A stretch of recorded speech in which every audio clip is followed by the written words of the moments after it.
Hey, my name is Brian Doak. I'm a professor and a university administrator, and I am here with Dr. Jessica Hughes, who has a PhD from Notre Dame in writing and reading and fancy things. Welcome to the show. Thanks so much. It's not really a show. Okay, I wanted to bring you here to talk about AI, like ChatGPT and Bard and Claude and all of these AI writing tools, and just like how, as an instructor, a teacher, a professor, a high school teacher, no matter what level, how might you actually flip the script on students whom you're afraid are cheating with this content and actually, in the positive, ask them, even require them to use it by way of a teaching process?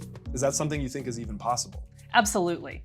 I think AI is a tool and we need to work smarter, not harder. And we need to be teaching our students how to work smarter, not harder, and how to use the tools that are available to them. I like it. So yeah, we should definitely be teaching them how to use AI rather than them cheating with it. I hate the cheating. And as a professor, I've dealt with this. I am like a hater of the cheating. I can get very police-like, very punitive about that, but I'd love to just like be freed of this. So I wondered if we could explore a technique that's really familiar to a lot of writing instructors, I think. And I've used it before, and I know you have, which is why I've asked you here. A technique called scaffolding. Yeah. That's a weird word, isn't it? It is a weird word. Scaffolding. If you say it like 100 times, it will become totally defamiliarized. Probably 15 times. Even 3. Scaffolding. Scaffolding. Scaffolding. Like when I think of scaffolding, I'm thinking of those little like structures that they build alongside of a building in order to like wash windows or build the building. But when translated into writing instruction, what does scaffolding typically mean? Like, why do people use that term? Right. So in writing, I think in a lot of educational contexts, we talk about scaffolding. It's like the building blocks of the big thing you're trying to produce. So in that way, it's an appropriate metaphor, right? You have like step 1, and then you build on top of step 1, step 2. So for writing, it might be something like, what is your research question? Yeah. Then what is your outline? Yeah. And then what does your first draft look like? And each assignment builds on itself, so that students are guided through the writing process rather than kind of dropped into this situation where like, here's a question, write it.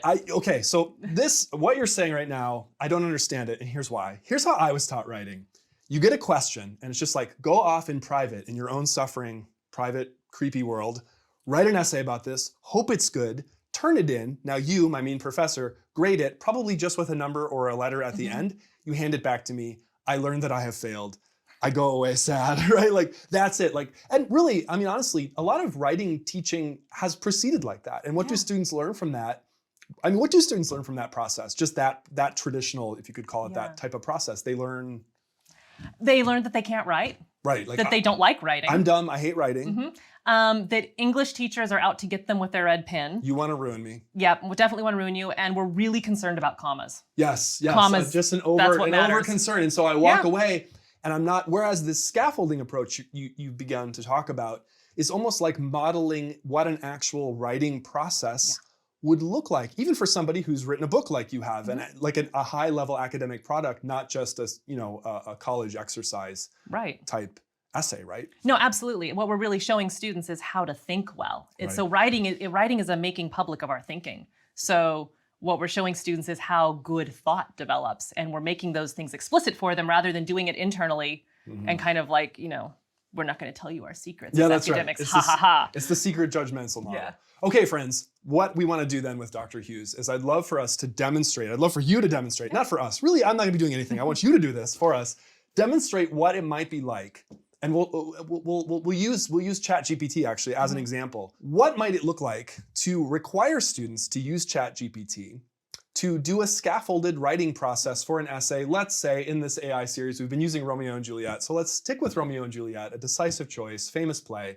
What might that process look like in a couple of easy steps that anyone could try? Right. So for me, when I think about the writing process and when I teach it to my students, I start out with questions because good writing comes out of good questions. If you're asking boring questions or you're asking silly questions or questions just that don't grab your attention as a writer, you're not going to write a good thing because we want to be answering good questions with our research. Right. But students oftentimes have had the ability to ask questions kind of drilled out of them in school.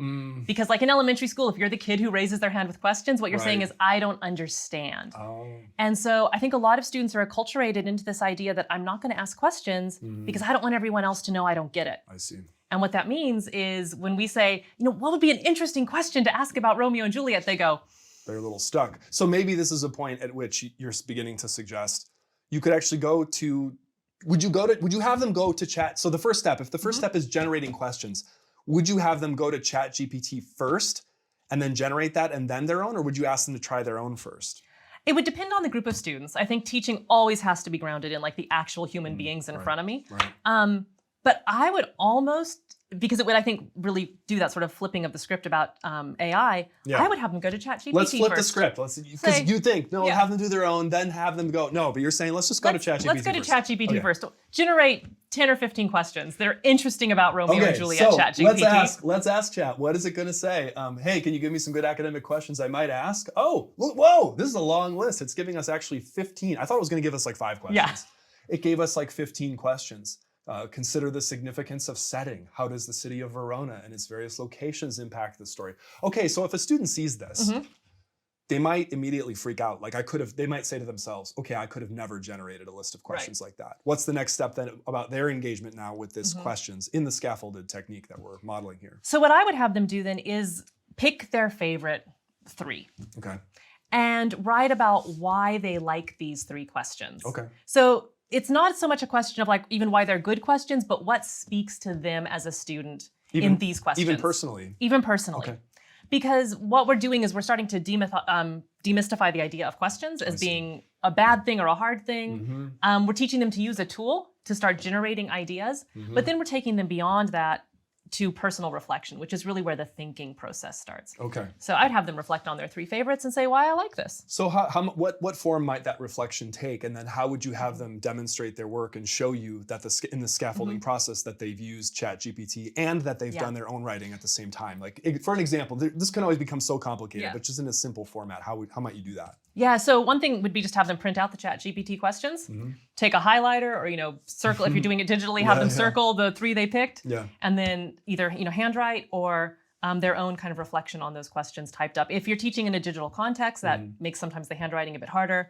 For some students, I type, that's how I think. So I'm always hesitant to it has to be handwritten. But have them reflect on the 3 that they've selected. I might throw in a bonus for them, pick your least favorite question and talk about why you don't like this question, and too hard cannot be the answer.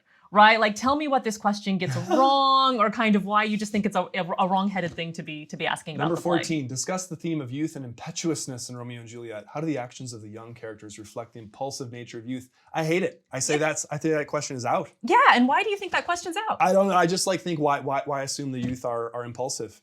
Absolutely. Maybe they're not. They're smarter than the adults. The adults are also impulsive, though everyone's insane in the whole play. I mean, as someone once said, when you are young, they assume you know nothing.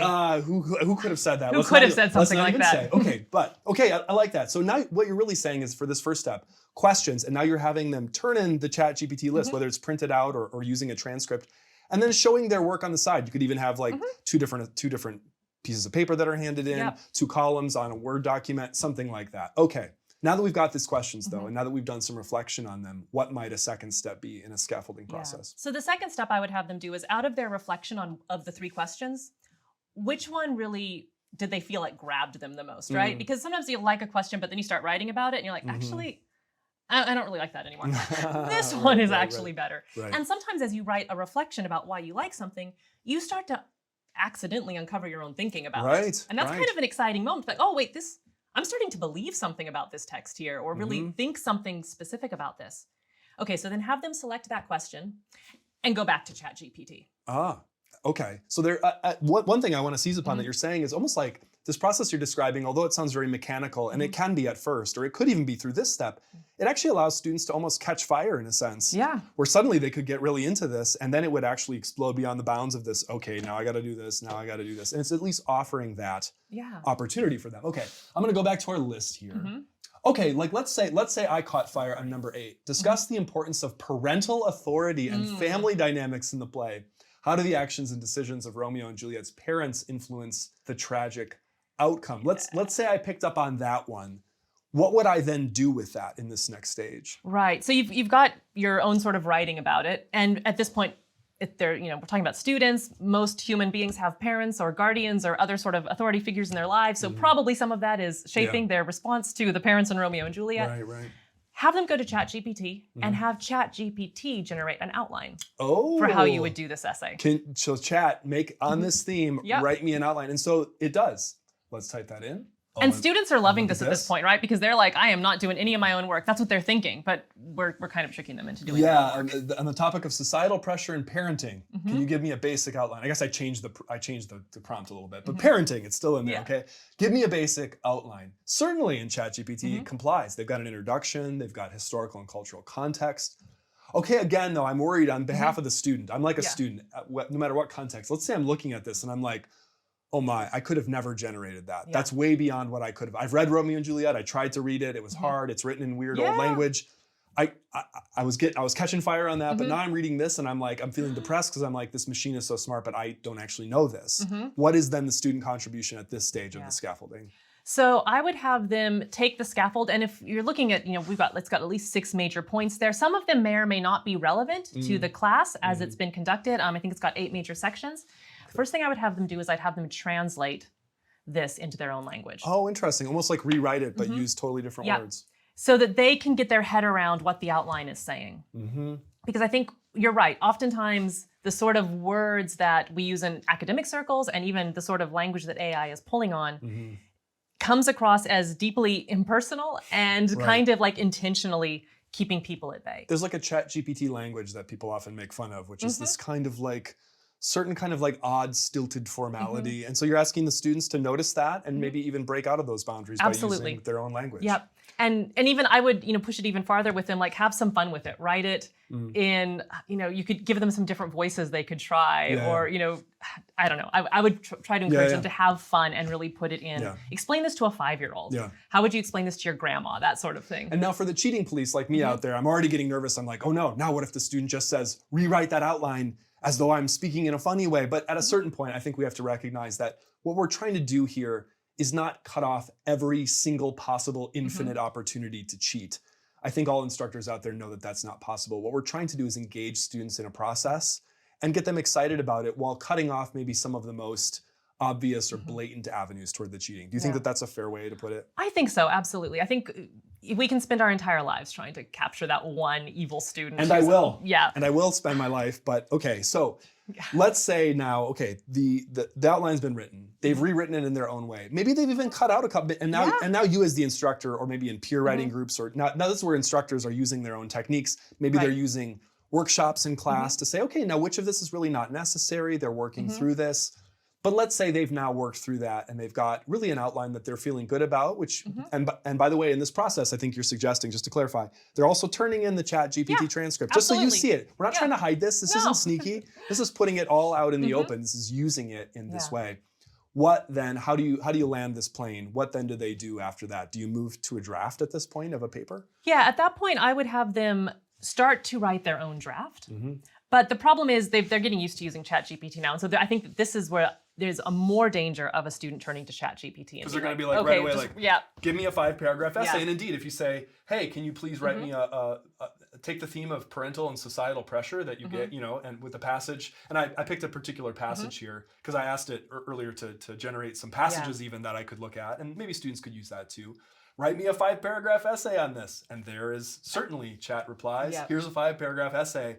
So now there it is. What now? So I would, again, because I think it's important to teach students how to use this as a tool and also to start to uncover its weaknesses for themselves. I would have them generate now the essay by ChatGPT, just straight up. Bring it to class all printed out. Here we go, we got it. And then they're gonna go through with a writing partner or in a writing group and basically peer edit the essay. Where is this good? Where is this bad? Talk about peer editing. What is that? So peer editing is something we do in writing classes all the time where you bring your essay and I bring my essay and we swap them. We maybe have the class rubric right there in front of us. I think a lot of instructors have probably done a process like that. Yeah, and so we grade it. And so go through and do some of these. And where is this a strong paper? What are some of the arguments it's making that are good? Where are areas that don't seem to line up well with our own sort of readings of it? Go back to that reflection on the original question. Is this essay actually getting at our sort of the initial response to this question about parental authority? Has it lost some of the maybe concern that the student had originally? Right. So start working at it that way. And then set aside the ChatGPT draft. Close it all up. And write your own draft. Okay. And now they're going to turn that in. You've already seen the draft that Chat has. Right. And again, back to the over-policing. Yes, they could go back and be like, write me another essay like this. And we're not claiming to have closed off every opportunity to do this. No. We're trying to model a way that you could actually use this in the positive, allow them to turn it in, everything in the open, and now work on their own way. Right. And at this point, because they've generated questions, they've reflected on questions, they've worked through and translated an outline into their own language, they've looked over a draft that is not their draft, Right. but that has come out of this process, they've actually gotten their head around the play. Right. And they've started to understand maybe some of those themes. And this is assuming, of course, that they're attending class lectures and they're doing the reading and that they're engaged in the rest of the classroom community. There's always going to be a context. Right. So as writing teachers, one of the things I think we always have to keep in mind is what is the goal? What are the objectives we're teaching toward? Right. We're trying to teach students how to think, because if they're thinking well and clearly, in current theory about pedagogy around writing, the idea is if they're thinking really clearly, their writing will be clear. And I know as a writing teacher, I've seen this. Students who really understand what they're writing about tend to write clearly. Right. They may not use the fanciest vocabulary. They may not always get those commas in the right place. But if they know what they're thinking, their writing is generally clear. And so what this process is really helping them do is it's guiding them through the process of thinking critically and giving them some real tools so that they're not out there adrift by themselves, but they're able to step by step start engaging how scholars think and start thinking in those patterns themselves. And I think if we remember that that's our goal, the fact they're not doing it all by themselves in an isolated room, that's not such a problem. Yeah.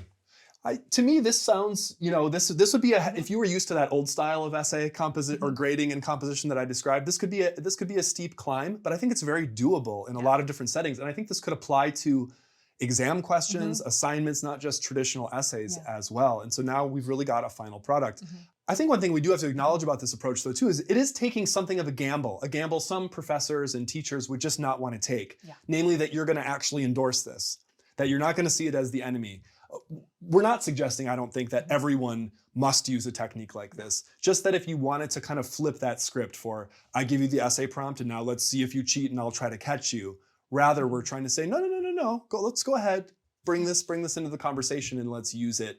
It is a tactic one might take. And it is a bit of a gamble. It's not a guaranteed success. I wonder though, friends, can we get a bonus tip? Number 4, questions, outline, draft of the essay. They're presumably then going to finalize the essay, but what's even a bonus tip beyond this we could give?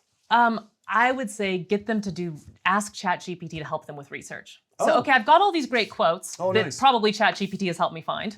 Or maybe that I've got, some that I've pulled myself because I did pay attention and I actually did like some of the lines that I came across in Romeo and Juliet. Okay, but now I need secondary sources. So one of the places where ChatGPT starts to become like a really helpful database that uses natural language is if you punch in, can you give me secondary sources that support the claims in this essay? It will usually, at best, you will get a list of titles and authors. So they may not do that. They may say, depending on the kind of search you do and when you search it, these things change all the time, as I think a lot of people have come to see. But you might get, for example, a statement like, I can't pull from most recent things, but you could search for example, phrases like, and I did this to ask it, and it said something like, I don't have direct access, but you could search for phrases like parental authority. And it gives an example of the kind of search phrases that a person might use to generate their own searches within like JSTOR or some database. Or MLA or something, yeah. And what's really helpful, a lot of times students lack the language to find the articles they need. So this then starts to become a really helpful tool to give them the language they need to use JSTOR or MLA effectively, and then to find the scholarly articles and then integrate those into their essay. And because ChatGPT doesn't, at this stage, have access to some of those, that type of material, they are really then having to do some of their own work. It's a bit of a backwards and sort of inverted way of doing research. But what's funny is it actually models what a lot of us do as academics. Right? I was recognizing elements of my own process for writing and research in even this very basic scaffolded approach. And the funny thing is ChatGPT is really just functioning as like a smart study buddy at this point. When you're sitting around late at night drinking coffee and talking about coming up with crazy questions you could write your dissertation on. And then starting to come up with, outlines of different things and realizing they're crap and trying to put them in normal language because nobody's ever going to understand what you're saying. Like, this is kind of what we do anyway. And oftentimes we come up with our argument from the text first, and then we go and see if there's research to support it. We're just as insecure as scholars, as students. It's been such a pleasure, Dr. Hughes. Thanks for leading us through this scaffolding process using AI. No worries. Thanks for having me. Yeah.